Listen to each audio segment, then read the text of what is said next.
For the get properties and set properties, we'll take a look at both of these at the same time here.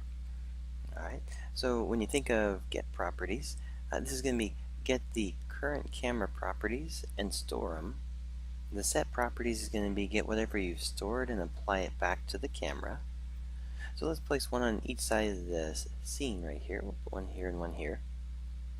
So the get properties, let's make sure these are visible so we can see them. There's only one option inside of each. It's simply to say, is it enabled or not? So we'll say both of these are going to be enabled. They're also set for unlimited targeting and triggering, so you can constantly go over them and trigger them.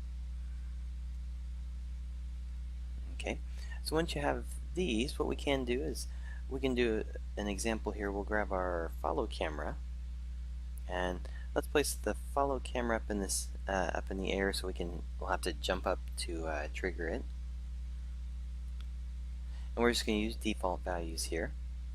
Let's go to the bob. We'll do the bob right here. Okay. So with those in the scene, let's go ahead and push play.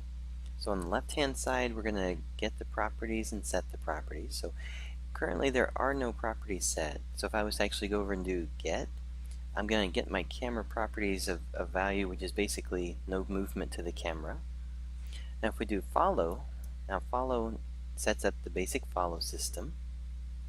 But if I go over and if I click on my set, if I trigger this, it's going to do the one that was here, which was no movement to camera.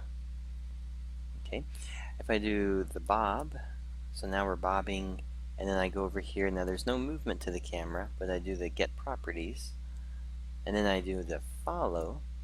Now I have follow going and bobbing, but if I was to actually go over to my set, it's going to turn off the follow because it wasn't part of the get. So now the camera doesn't move on the follow side, it just continues with the bobbing side.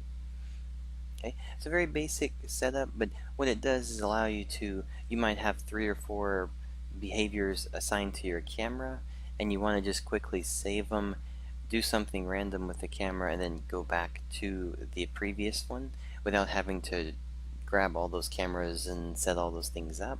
You can do the get and set properties with them.